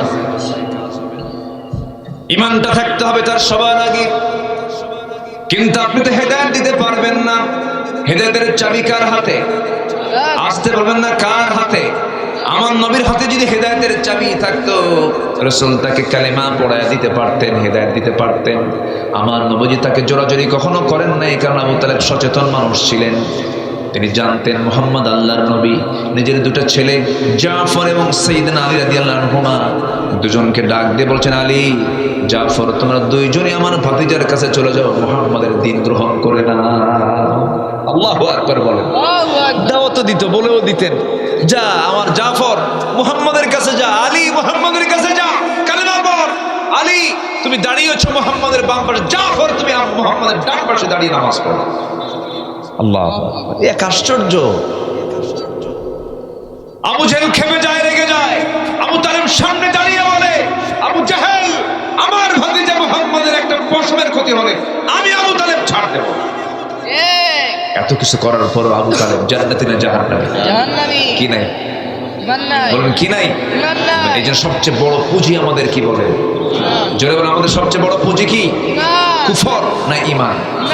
কুফর না ঈমান? শিরিক না ঈমান? বিদআত না ঈমান? হ্যাঁ, এই জন্য শিরিক কুফর এগুলো হচ্ছে ভ্রষ্টতার পথ, আর ঈমান আনতে হবে, ঈমান হচ্ছে জান্নাতের পথ। আল্লাহু আকবার। আমার কথাগুলো কি বুঝতে কষ্ট হচ্ছে কিনা আপনাদের? কারো কোনো সমস্যা নাই তো? জোরে বলি ইনশাআল্লাহ। একটু ধীরে ধীরে আমরা 10টা কারণ বের হলেই আমরা আলোচনা শেষ করে দেবো। ধীরে ধীরে একটু সময় দেন। আমার মায়েরা বসে আছে তো নাকি? মায়েরা বসে আছে তো? বলি আলহামদুলিল্লাহ। আমার নবী প্রথম দাওয়াত দিয়েছেন পুরুষ মানুষকে না মহিলা মানুষকে? জোরে বলেন। সেটা কি বাইরের না ভিতরের? ভিতরে। মা প্রথম ইসলাম কবুল করেছে একজন মহিলা। আল্লাহু আকবার বলেন। হ্যাঁ, হারামের বাসিন্দা প্রথম একজন মহিলা। আল্লাহু আকবার বলেন। হযরত আলাইহিস সালাতু ওয়াস সালাম প্রথম ইসলাম কবুল করেছে একজন মহিলা, প্রথম জীবন দিয়েছে একজন মহিলা। আল্লাহু আকবার। মেয়েদের অবদান কি কম? অনেক অবদান। আমার নবীজি জাবালে নূর থেকে কোরআন যখন নাযিল হলো, কোরআনটার সাথে নিয়ে জাবালে নূর থেকে আস্তে করে বের হলেন। ঘর থেকে, জাবালে নূর থেকে, গুহা থেকে বের হলেন। 5 বছর ধ্যানমগ্ন ছিলেন, সত্যের অনুসন্ধান তিনি করছিলেন। তার কাছে সেই ফেরেশতা আসলো যে ফেরেশতা আগের নবীদের কাছে এসেছেন। নবীজির হাতে আল্লাহ কালাম দিয়ে দিলেন, কোরআনে কারীম নাযিল হয়ে গেল। 5টা আয়াত নিয়ে আমার নবীজি জাবালে নূর থেকে নামলেন। নেমে ঘরের সামনে গিয়ে দরজায় গিয়ে কোরআন আনলেন, দরজা খুলে গেল। এবার বলছে, খাদিজা জাম্মিলুনি জাম্মিলুনি, আমাকে বস্ত্র আচ্ছাদন করে দাও। লাকাদ খাশিতু আলা নাফসি, আমি আমার জীবন নিয়ে শঙ্কিত, মরে যাব কিনা জানি না। তবে খাদিজা, আমি তোমাকে আজকে নতুন একটা পরিচয় আমার দেব। আমার পরিচয় তুমি সবসময় জানতো, আমি তোমার স্বামী হই, তুমি আমার বউ হও, তুমি আমার স্ত্রী, আমি তোমার স্বামী, এতটুকুই পরিচয় আমাদের। কিন্তু আজকে নতুন একটা পরিচয় দিতে চাই। কি পরিচয় আমার স্বামী? বলুন। আমি হলাম আখির জামানের পয়গম্বর মুহাম্মদ সাল্লাল্লাহু আলাইহি ওয়াসাল্লাম। আল্লাহ আমার কাছে কোরআন নাযিল করা শুরু করেছেন। আমি আল্লাহর নবী। খাদিজা, তোমার বিশ্বাস হয় নাকি? আম্মা জান খাদিজা চোখের পানি আটকাতে পারছেন না, তিনি কেঁদে ফেলে বলছেন, আল্লাহর কসম করে বলি, 15টা বছর ধরে যার সঙ্গে দাম্পত্যময় জীবন চালালাম, যার মুখ থেকে একটা লাইন বাজে কথা বলতে শুনলাম না, যিনি কোনোদিন মিথ্যা কথা বললেন না, যিনি কখনো অযাচিত কোনো আচরণ করলেন না, যিনি উগ্র স্বভাবের নন, যিনি এত সুন্দর মর্যাদা মানুষ, যার মুখের একটা মিথ্যার ছোঁয়া কোনোদিন পাই নাই, সততায় ভরা, নিষ্ঠায় ভরা মানুষ, আপনি যে আল্লাহর নবী হবেন, আমি খাদিজাতে বিন্দু পরিমাণ কোনো সন্দেহ রাখি না। সবাইকে সাইজ করা যায়, বউকে সাইজ করা কিন্তু এত সস্তা না। আপনি আজকে একটা নতুন যে পরিচয় দেন না কেন, বলবে তুমি কয় নাম্বার কোন জাতের লোক আমার জানা আছে। কি কথা বলছেন? স্ত্রীর কাছে সার্টিফিকেট পাওয়া কিন্তু এত সহজ না। হুজুর হুজুর মানুষ ঠিকই করে, হুজুর আমি আপনার খুব ভক্ত, কিন্তু বউয়ের কাছে হুজুর হওয়া খুব কঠিন। বউ জানে আপনি কয় নাম্বার হুজুর। এই জন্য সবার আগে ভালো হতে হবে দূরের লোকের কাছে না কাছের লোকের কাছে। কাছের লোকের কাছে আপনি কতটুকু মেজাজওয়ালা দূরের লোক বুঝবে না। আপনি কত বড় বদ মেজাজি সবচেয়ে বেশি জানবে কে? বলেন কে জানবে? নিজের স্ত্রী। ও আপনার ভিতরটাও জানে, ও আপনার বাইরেরটাও জানে। আমার নবীজি 15 বছর তার সামনে এমন মডেল হয়েছিলেন, বলতে দেরি হয় নাই, নিজের বাপ দাদার ধর্ম সব মাইনাস করে তিনিও বলে ফেললেন, আশহাদু আল্লা ইলাহা ইল্লাল্লাহু ওয়াহদাহু লা শারীকা লাহু ওয়া আশহাদু আন্না মুহাম্মাদান আবদুহু ওয়া রাসূলুহু। হেদায়েতের মালিককে বলেন, আসতে বলবেন না কে? আম্মা জান খাদিজাকে একবার বললেই তিনি ইসলাম কবুল করে ফেললেন। সাইয়েদনা আলীর কাছে গেলেন, 10 বছরের ছোট্ট বাচ্চা, তার সামনে গিয়ে বলছেন, ও আলী আমি আল্লাহর নবী, তোমার কি বিশ্বাস হয় নাকি? আলী বলছেন, কোনো টেনশন না, আমাকে পড়িয়ে দেন, লা ইলাহা ইল্লাল্লাহু মুহাম্মাদুর রাসূলুল্লাহ। 3 বছরের ছোট, 3 বছরের বড় রাসূল, বাল্য দিনের বন্ধু, হিজরতের সাথী, দুঃসময়ের সাথী, আমার নবীর পরেই যার স্থান তার নাম কি বলেন? বলেন বলেন কে? সাইয়েদনা আবু বকর রাদিয়াল্লাহু তাআলা আনহু। তার সামনে গিয়ে বলছেন, বন্ধু বন্ধু এদিকে আসো, আমি তোমাকে আজকে নতুন করে আমার একটা পরিচয় দেব। গোটা বাল্য জীবন তোমার সঙ্গে পার করলাম। বাল্য জীবনে বিড়ি খাওয়া আছে না নাই? এই আছে না? বলেন বলেন। কত দুষ্টামি, কত ফাজলামি, কত গাছের ফল চুরি করা, কি দুষ্টামি ফাজলামি আছে না? কত কি আছে। এই বাল্য জীবন যার সঙ্গে পার করেছেন, সেই বাল্য বন্ধুর কাছে গিয়ে বলেছেন, ও বাল্য বন্ধু আবু বকর, আজকে আমি তোমাকে নতুন একটা পরিচয় করে দেব। আমার পরিচয় হলো আমি আল্লাহর নবী। বলতে দেরি, উত্তর দিতে দেরি হলো না, হাত টাকা দিয়ে বলছে, বন্ধু আমি তোমাকে ছোট থেকে আজ পর্যন্ত দেখলাম, তুমি যে আল্লাহর নবী হবে সব গুণ আমি তোমার মধ্যে পেয়ে গেছি। জোরে বলি সুবহানাল্লাহ, আরো জোরে বলি সুবহানাল্লাহ। নবীজি হিজরত করে এসেছেন, নবীজি মেরাজ করে এসেছেন। মেরাজ করে এসে মক্কার ঘটনা এটা, মক্কি জিন্দেগীর ঘটনা এটা। আমার নবীজি ইসরা করেছেন, মসজিদে হারাম থেকে মসজিদে আকসা পর্যন্ত তিনি রাত্রি ভ্রমণ করেছেন। আসরা বিআবদিহি লাইলাম মিনাল মসজিদিল হারাম ইলাল মসজিদিল আকসা। এই যে ইসরা করলেন, মেরাজ করলেন, 29 সেকেন্ড সময়ের ভিতরে এই রাত্রি ভ্রমণ হয়ে গেল। জান্নাত জাহান্নাম দেখা হলো, আল্লাহর সঙ্গে দিদার হয়ে গেল। তিনি বললেন, আবু বকর, সকালবেলা হওয়ার সঙ্গে সঙ্গে বলছেন, আবু বকর আমি তো গত রাত্রে প্যালেস্টাইন গিয়েছিলাম, বাইতুল আকসা ঘুরে আসলাম, তোমার কি বিশ্বাস হয় নাকি? সঙ্গে সঙ্গে তিনি কেঁদে কেঁদে বলছেন, আমাকে এমন করে প্রশ্ন করছেন কেন বন্ধু? সাদ্দাক্তা ইয়া রাসূলুল্লাহ, আপনি সত্যি সত্যি মেরাজ করেছেন, আমি আবু বকর এটাকে সত্যতা করে দিলাম। জোরে করুন সুবহানাল্লাহ। আমার নবীজি বলছেন, আবু বকর আজকের থেকে তুমি শুধু আবু বকর নও, আজকের থেকে তোমার নাম হলো সিদ্দিক। জোরে করুন আল্লাহু আকবার। শুধু সত্যবাদী নয়, তুমি মহা সত্যবাদী। কি অবিচল বিশ্বাস, কি অবিচল আস্থা ছিল, এটার নাম হলো ঈমান। এটার নাম কি? ঈমান। ঈমান এনেছেন বন্ধু, ঈমান এনেছেন তার স্ত্রী, ঈমান এনেছেন ছোট্ট ভাই 10 বছরের শিশু সাইয়েদনা আলী ঈমান এনেছেন। কিন্তু চাচার কাছে গিয়ে বলছেন, চাচা একটাবার কালিমা পড়েন। সঙ্গে সঙ্গে আবু তালেব বলছে, মুহাম্মাদের আমার ছেলেকে দিয়ে দিলাম, নিয়ে নাও। জাফরকে দিলাম, নিয়ে নাও, কিন্তু আমি না। কি কিন্তু? আমি না। এরকম লোক কিন্তু এখনো আছে। আসতে বলবেন না, আছে না? এই বলেন আমি না, আমি যাব না। বাবা কেন যাবে না? কেন কালেমা পড়বেন না? সঙ্গে সঙ্গে বলে ফেলে, হাসবুনা, যথেষ্ট, আমার বাপ দাদা যা কিছু করে থুয়ে গেছে এর বাইরে যাব না। আমার বাপ দাদাও চোর, আমিও চোর। আছে কি না কিছু লোক? আমার বাপ এই দল করে গেছে, আমি কি ওই দল না করে পারি? আমি কি চুরি না করে পারি? এগুলো করা যাবে না। দিন গ্রহণে পারিবারিক বাধা আছে, দিন গ্রহণে রাষ্ট্রে বাধা আছে, দিন গ্রহণে ধনাঢ্য শ্রেণীর বাধা আছে, দিন গ্রহণে মূর্খতার বাধা আছে। এই সমস্ত বাধাকে ডিঙ্গিয়ে দিন গ্রহণ করতে হবে। দিন গ্রহণ কোনো কন্ডিশন হবে না, দিন গ্রহণ করতে হবে একনিষ্ঠভাবে। কার সন্তুষ্টির জন্য বলে? আসতে হবে না কার সন্তুষ্টির জন্য? আল্লাহর সন্তুষ্টির জন্য। এই আবু তালেব কি দেখে নাই? আমার নবীজির বহু মুজিজা ছোট্টবেলা থেকে দেখেছেন তিনি। নবীজির জন্ম হলো রবিউল আউয়াল মাসে, 3 দিন মাত্র বয়স। কয়দিন?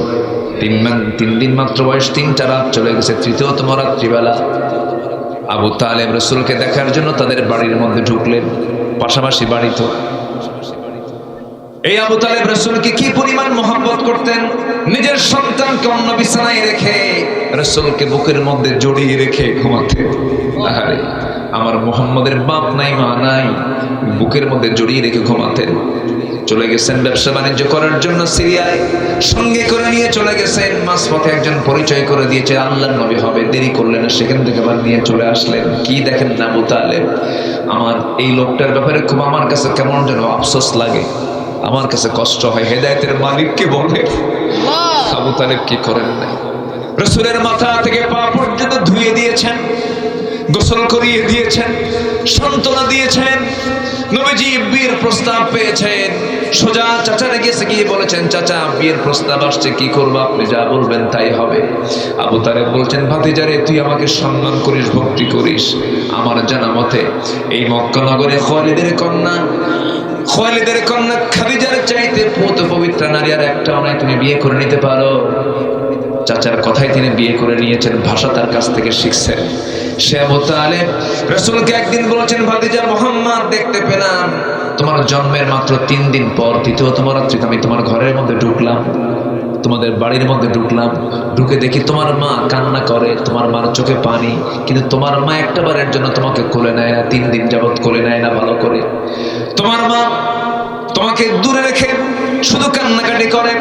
আমি লক্ষ্য করে দেখলাম তোমার মা তোমাকে চাঁদনি আকাশের চাঁদের নিচে তোমাকে শোয়ায় রেখেছে। চোখের সামনে দেখতে পেলাম। মুহাম্মদ কতটুকু সত্য আমি ভুল দেখছি কিনা জানি না। চাচা আপনি বলেন কি দেখছেন আপনি? আমি দেখতে পেলাম তোমার মা তোমাকে দূরে রেখে, চাঁদনি আকাশের নিচে রেখে তোমার মা দূরে বসে বসে কান্নাকাটি করে। আর আমি তোমাকে দেখতে পেলাম তুমি যখন তোমার ডান হাতটা বাম দিকে না, আকাশের চাঁদটা ডান থেকে বাম দিকে যায়। আবার তোমার হাতটা যখন তুমি বাম থেকে ডান দিকে নাও, আকাশের চাঁদটা তোমার হাতকে ফলো করে ডান দিকে চলে যায়, বাম দিকে চলে যায়। যখন তুমি তোমার 2টা হাত নিচের দিকে নামায় আনো, আকাশের চাঁদটাও নিচের দিকে নেমে আসে। আমি কি ভুল দেখেছি নাকি? মুহাম্মদ বলো। রাসূলকে দেখে বলছেন, চাচা জন্মের পূর্বে বাপ হারাইছি, জন্মের পরে আমি মা হারাইছি। মাকেও বেশি দিন পাই নাই, বাপকে তো দেখি নাই। আমার বাপ ইন্তেকাল করেছেন, আমার জন্ম হলো বাপ ছাড়া। যখন আমি পৃথিবীতে আসলাম, এই পৃথিবীতে আসার পরে আমার মা আমাকে কোলের মধ্যে নিয়ে আমাকে যার কোলে উঠায় দিবেন তার প্রিয় স্বামী দুনিয়াতে নাই। আমাকে দেখলেই তার স্বামীর কথা মনে হয়ে যায়, এই জন্য তিনি আমাকে কোলে নিতে পারেন না। আমাকে সেই জন্য কোলে না নিয়ে দূরে দূরে রেখে দেন, আমাকে কোলে নেন না। আমাকে সময়টা দেবে কেউ নাই, সেই জন্য মহান রব্বুল আলামিন সেই সময়টা কাভার করার জন্য মহান রব্বুল আলামিন আকাশের চাঁদ আমার জন্য রব্বুল আলামিন খেলনা বানায়া দিয়েছিলেন। এত বড় মুজিজাগুলো দেখেও আবু তালেবের কপালে ইসলাম জোটে নাই, দিন জোটে নাই। বুঝে নিতে হবে হেদায়েতের মালিক কে। চাইতে হবে কার কাছে? আল্লাহর কাছে। আল্লাহ ইহদিনাস সিরাতাল মুস্তাকিম, এই দোয়াটা প্রত্যেক নামাজে প্রত্যেক রাকাতে আছে না নাই বলেন? ইয়্যাকা না'বুদু ওয়া ইয়্যাকা নাস্তাঈন ইহদিনাস সিরাতাল মুস্তাকিম। আমরা হেদায়েত চাইবো কার কাছে? নামাজ পড়বেন তো সবাই? কয় ওয়াক্ত নামাজ বলেন? কয় ওয়াক্ত নামাজ? একা না জামাতে? বুঝে না বুঝে, জেনে না জেনে, সময় না অসময়, সুন্দর করে আমরা নামাজ পড়বো। জোরে বলি ইনশাআল্লাহ, আর জোরে বলি ইনশাআল্লাহ। সম্মানিত ভাইয়েরা, সম্মানিত বন্ধুগণ, 1 নম্বর হলো ভ্রষ্টতার, পথভ্রষ্টতার 1 নম্বর কারণ হচ্ছে কুফরি করা, আল্লাহর আইনকে না মানা, আল্লাহর বিধানকে না মানা, আল্লাহর সৃষ্টিরাজির নিয়ামতকে অস্বীকার করা, এগুলো হচ্ছে কুফরি। নাম্বার 2 হচ্ছে শিরক করা। নাম্বার 2 কি? শিরক মনে হয় আমার দেশে নাই। শিরকের কাজ শুধু অন্য ধর্মের লোকেরাই করে নাকি? যেরকম এসে হিন্দু যারা আছেন তারা পূজা করেন, এটা শিরকের কাজ। ওই শিরিক শুধু নয়, মুসলমানদের মধ্যে শিরিক আছে না নেই? আচ্ছা, আসেন দোয়া করি নাকি? আলোচনা চালাবো, জোরে বলি ইনশাআল্লাহ। একটু বসেন, আর একটু সময়, পয়েন্টগুলো আমি শেষ করে দেব। আমার মারা আসছেন, মাদের ব্যাপারে হালকা কিছু কথা একটু বাদ আছে, একটু বলে ফেলবো। আল্লাহ কবুল করুন, জোরে বলি আমি কষ্ট দিয়ে ফেলতেছি মনে হয় আপনাদের। অনেক রাত নিয়ে কথা বলার কারণে যদি কেউ কষ্ট পেয়ে থাকেন, নাকি কষ্ট পাচ্ছেন? আচ্ছা, শিরিক করা নাম্বার 2 কি করা বলেন তো? শিরিক করা। শিরিকের কাজে যাওয়া যাবে না। ধরেন কথার মধ্যে শিরিক আছে, কোনো কাজ নাই, কাম নাই, কালকে কি করে আমি কি খাবো, কি করে চলবো আমি, বলেন তো এর মধ্যে কি আল্লাহর নাশকরি আছে কিছু? হ্যাঁ, আছে কিনা বলেন? রিজিকের মালিককে কি করে খাবো আমি, এটা কি ইমানদারের কথা হতে পারে? আমাকে খাওয়াবেন কে? আমাকে খাওয়ান কে? আমাকে চালান কে? আচ্ছা, মুখের খাবার আগে দরকার না নাকের খাবার আগে দরকার? বলেন, নাকেরটা আগে দরকার না মুখেরটা আগে দরকার? নাকেরটা কে খাওয়ান? সরাসরি কে দেন? যে বলে আল্লাহ মানে খাওয়াই কেমনে, সোজা নাক চেপে ধরবেন। কি চেপে ধরবেন? যে বলে আল্লাহ খাওয়াই কেমনে, নাক ধরবেন চেপে। দেখ কে সব আল্লাহ পাক সরাসরি খাওয়াই দেন। আল্লাহু আকবার বলেন। সূর্যের তাপ ছাড়া কেউ বাঁচবে? বাঁচবে না। কোনো প্রাণী বাঁচবে? বাঁচবে না। শীতকালে সত্য প্রবাহের কারণে 7 দিন সূর্য না উঠলে আমরা কি আর তখন কি থাকি কিছু? খালি বলি আল্লাহ আল্লাহ, সূর্যটা দাও আল্লাহ, সূর্যের মুখটা দেখাও আল্লাহ, কামসারা হয়ে যায়। কে দিয়েছেন? কে দিয়েছেন? আল্লাহ দিয়েছেন। এই জন্য শিরিক করা যাবে না। শনিবারে বাঁশ কাটা যাবে না,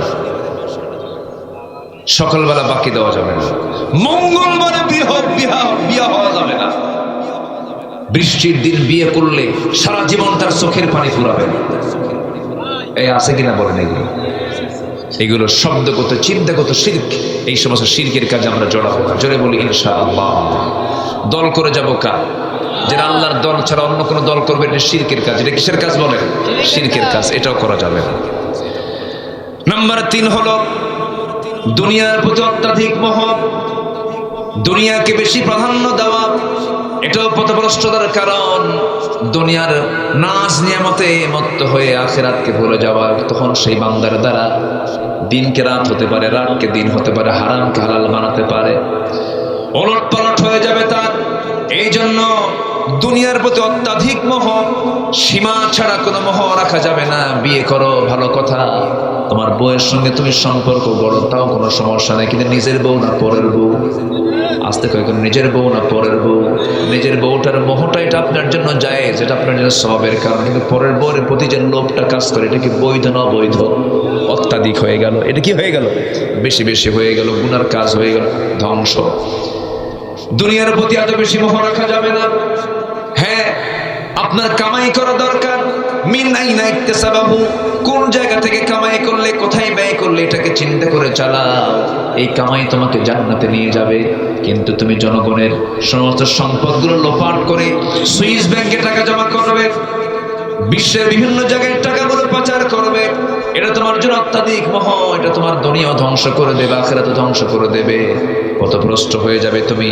আল্লাহ রাব্বুল আলামিন সুন্দর করে বলছেন বান্দারে, উলাইকাল্লাযীনা ইশতারাহুল হায়াতাদ দুনিয়া বিল আখিরাহ ফালা ইউখাফফাফু আনহুমুল আযাবু ওয়ালা হুম ইউনসারুন। জোরে বলুন আল্লাহু আকবার।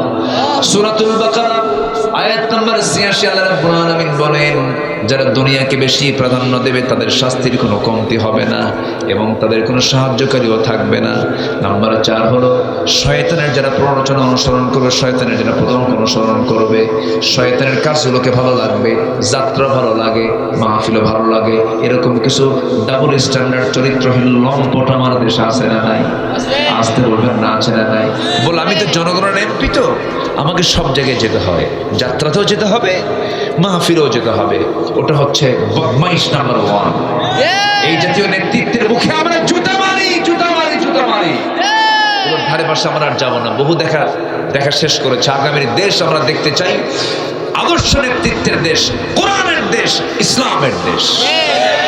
ইউনুসকে, ডক্টর ইউনুসকে আমি ধন্যবাদ দিই, যদিও তিনি ইসলামী দলের কোনো লোক না, ইসলামী ব্যক্তিত্ব না, কিন্তু তার মধ্যে কিছু ভালো দিক আমরা পেয়েছি। কিছু ভালো দিক তার মধ্যে আছে না নাই বলেন? আচ্ছা, ভালো। লোকটার নামই তো সুন্দর, তাই না? দুই নবীর নাম একসঙ্গে নেওয়া, মুহাম্মদ ইউনুস। বিপদে পড়লে কোন দোয়া বলেন? বিপদে পড়লে কোন দোয়া? আবার আমার দেশ যখন মহা বিপদে পড়ছিল সেই সময় আসছে ওকে দোয়ার নাম কি? ইউনুস।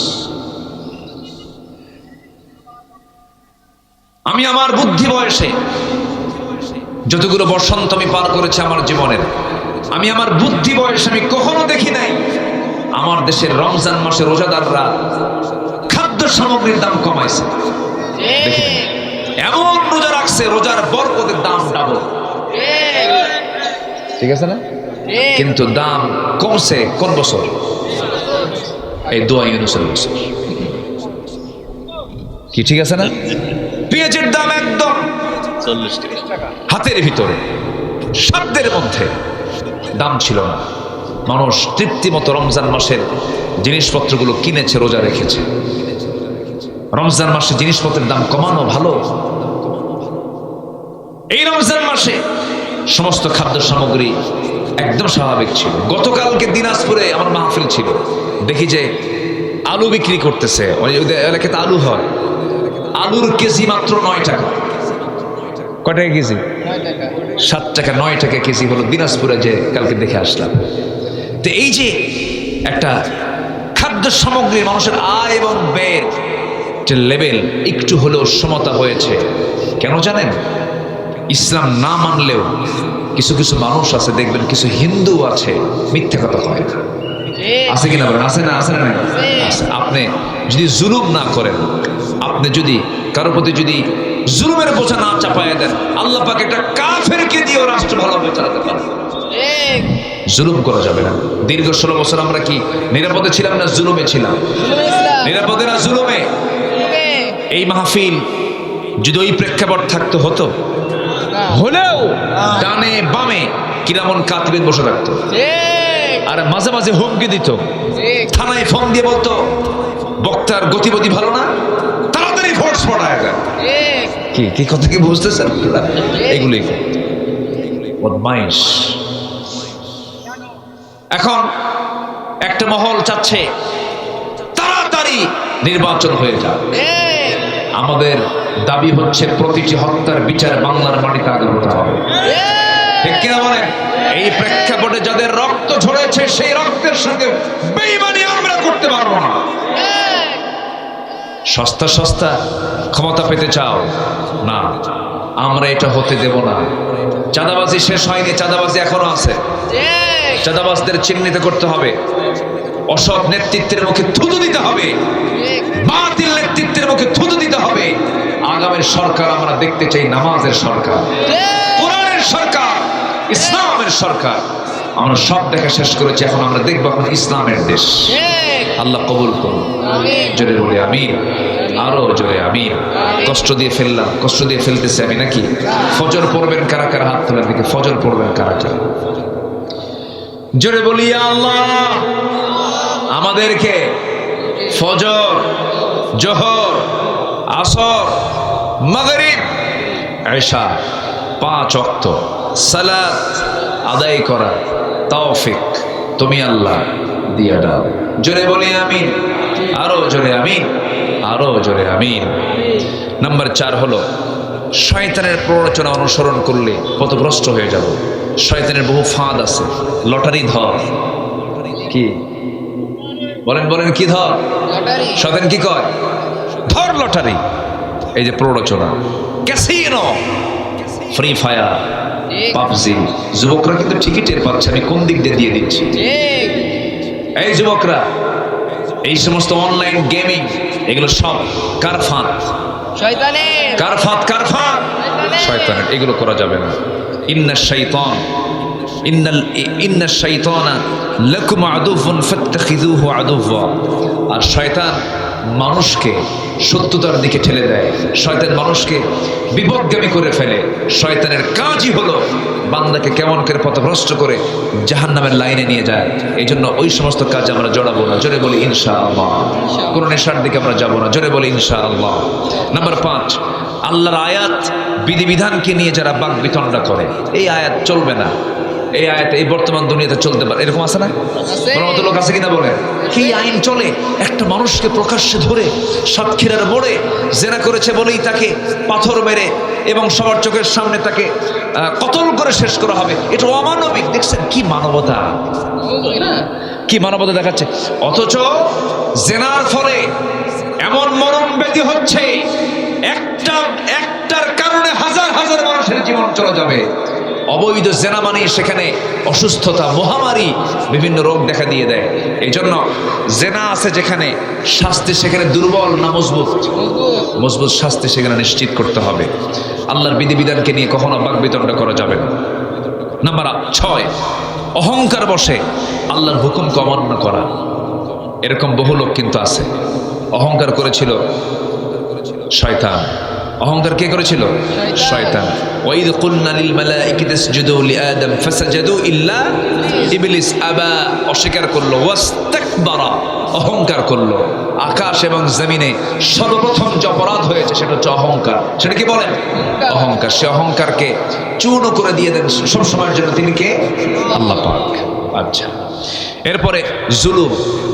জুলুম হলো পথভ্রষ্টতার অন্যতম একটা কারণ। জুলুম যেখানে থাকবে, যে জালিম হবে সে পথভ্রষ্ট হয়ে পড়বে। জুলুমের কাছে আমরা যাব না, জোরে বলি ইনশাআল্লাহ। নাম্বার 8 হলো মানুষকে আল্লাহর পথ থেকে বিচ্যুত করার চেষ্টা করা। নাম্বার 9 হলো রাসূলের বিরুদ্ধে চারণ করা। নাম্বার 10 হলো ঈমান আনার পর বারবার কুফরিতে প্রত্যাবর্তন করা। ইন্নাল্লাযীনা কাফারু বা'দা ঈমানিহিম সুম্মা ইজদাদু কুফরান লান তুকবালা তাওবাতুহুম। দেখবেন কিছু কিছু লোক আছে, একবার লাইনে আসে আবার বেলাইনে যায়। আছে কিনা বলেন? আছে কিনা? এরকম যারা করবে এরাও পথভ্রষ্ট হয়ে পড়বে। আল্লাহ পাক বলছেন সুম্মা ইজদাদু, তাদের এই কুফরির এটাই বৃদ্ধি পেয়ে যাবে, এটাই প্রবল হয়ে যাবে। আসুন পথভ্রষ্টতার এই 10টি কারণকে চিহ্নিত করে, এই 10টি পথকে পরিহার করে আমরা সিরাতুল মুস্তাকিমের লাইনে উঠে যাই। জান্নাতের লাইন কয়টা বলেন? জান্নাতের লাইন কয়টা? একটা। বলুন ইহদিনাস সিরাতাল মুস্তাকিম। আল্লাহ পাক এই লাইনে সবাইকে চড়ার তৌফিক দান করুন। মা বোনদেরকে দিন মেনে, শরীয়ত মেনে, পর্দা পুশিদায় 100% থাকার তৌফিক দান করুন। খালাতো ভাই, মামাতো ভাই, দুলা ভাই, দেখা করা জায়েজ, আস্তে দেখা করা জায়েজ নাই।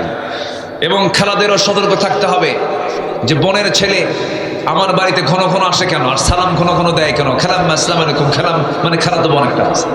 এগুলো খালাকে চিহ্নিত করতে হবে। 100% পর্দা নিশ্চিত করার চেষ্টা ফ্যামিলিকে রাখতে হবে। বেড়া ক্ষেত খায়, কি ক্ষেত খায়? এলাকায় আছে নাকি কথা? হ্যাঁ, বেড়াই কিন্তু ক্ষেত খায়। দূরের মানুষের ক্ষতির চাইতে কি করে বেড়া? বেড়ায় কাকড়। কাকড় কি? ও, বেড়া কাকড় খায়। ও, আমাদের জেলামির মহোদয় এই কথাটা বলছিলেন তার আলোচনায়। আমি কাকড় কি, আমি এটা ভাবতেছিলাম। জি, ঠিক আছে।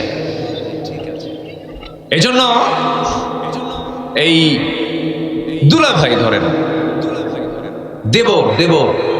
দেবর হচ্ছে মৃত্যু তুল্য। বলেছেন মুহাম্মদ সাল্লাল্লাহু আলাইহি ওয়াসাল্লাম, দেবর আল হামু আল মাউত।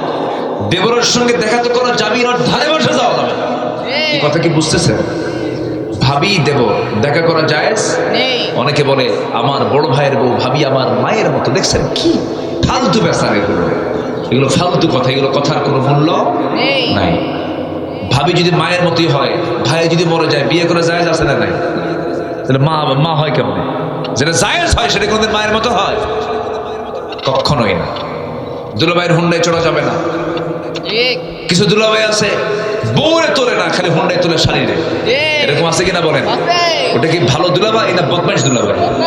বদমাইশ দুলাভাই হুন্ডায় তোলে শাড়ি। এখন চিন্তা করে যে আমি যদি না উঠি দুলাভাই কি মনে করবে, বারবার বলতেছে ওঠে, দূরেই থাকে হুন্ডা থেকে, মাঝখানে গ্যাপ রেখে যেন গায়ের সঙ্গে গা না লাগে, একটু ভালোই মানে একটু ডিস্টেন্স রেখে চলে। কিন্তু দুলাভাই এমন দুষ্ট, সামনে গিয়ে এমন ব্রেক মারে গ্যাপ পূরণ। এ আছে না নাই?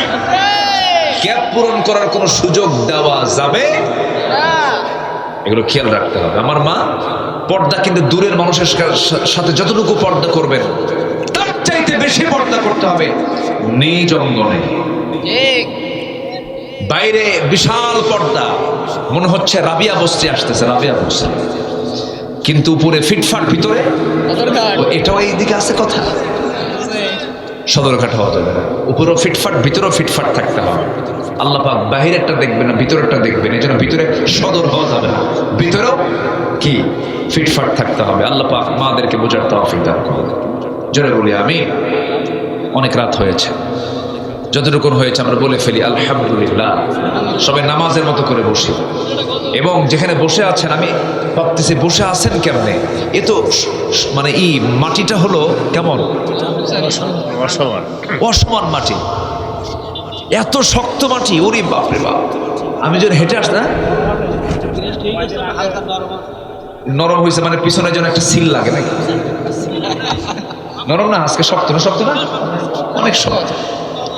যে বসেন ভাই, বসেন বসেন বসেন। সবাই বলে সুবহানাকাল্লাহুম্মা ওয়া বিহামদিকা আশহাদু আল্লা ইলাহা ইল্লা আনতা আস্তাগফিরুকা। সোনা দানাই হয় না তাহার দাম, আল্লাহু আল্লাহু কি যে মধুর নাম। ডাকলেও নাম সোহাগ ভরে, নিত্য জোয়ার প্রেম সাগরে। ডাকলেও নাম মনেরই কাবায়, নাচে রক্ত ঘাম। আল্লাহু আল্লাহু কি যে মধুর নাম। ধরার তামাম মনি মুক্তায় পান্না হীরা, সোনা দানায় হয় না তাহার দাম। আল্লাহু আল্লাহু কি যে মধুর নাম।